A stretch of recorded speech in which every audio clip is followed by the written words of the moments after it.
You go to your GC2 panel and you see a console tamper signal. Console tamper signals usually result from the back plate not sitting properly on the keypad.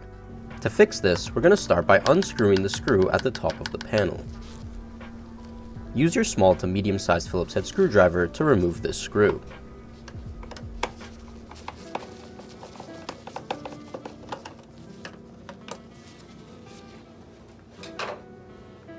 We're then going to pry the cover off from the top, pulling towards us.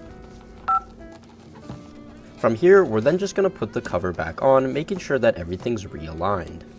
Line up the bottom edge first, then push in the top edge after.